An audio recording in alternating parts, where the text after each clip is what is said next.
जी की फतेह। मैं अज धन धन श्री गुरु तेग बहादुर जी दे 400 साला प्रकाश पुरब दे मौके ते अपनी कविता पेश करन जा रही हाँ।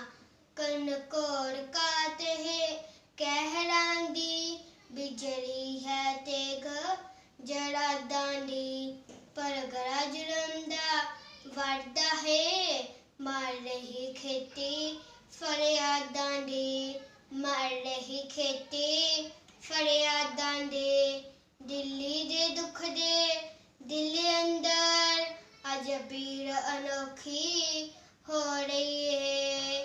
जनवारे खिरा खिरा हंसते ने पर दिल्ली दिल तो रो रही है पर दिल्ली दिल तो रो रही है। ओह चौंक चांदनी विच वेखो केरी चाकी नजरी आंदी है। जद रब दी खरकत रोंदी है तद एक मूरत मुस्कुरांदी है तद एक मूरत मुस्कुरांदी है। यह सोनी मोनी मूरत ने केड़ा सोना आसन राया है। अज चौंक चांदनी विच आके यह चानन सिदक जगाया है। यह चानन सिदक जगाया है। तक तक के दुनिया कहंदी है सूरज है यह कुर्बानी दा। अज सोना लाड़ा बनाया है सिद्दकी पर पोते पानी दा सिद्दकी पर पोते पानी दा। कुर्बानी लाड़ा बनन लही यह सोना बन बन बेंदा है। चो किधरे खिले जरादा नू फुल्लां वांगू खिल खिल कहंदे ने फुल्लां वांगू खिल खिल कहंदे ने। पोता हां दादी गंगा दा करनी मैं जरी कमा जानी सिर सिरो वगाई शिव जी ने मैं गरियो गंगा वगा जानी मैं गरियो गंगा वगा जानी।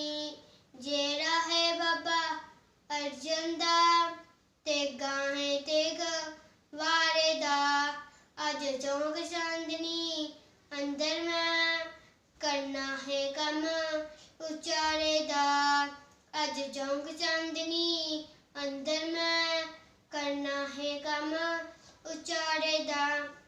यह तेग जुलमदी फिर गहे मेरी खुंडी करके सुत जानी।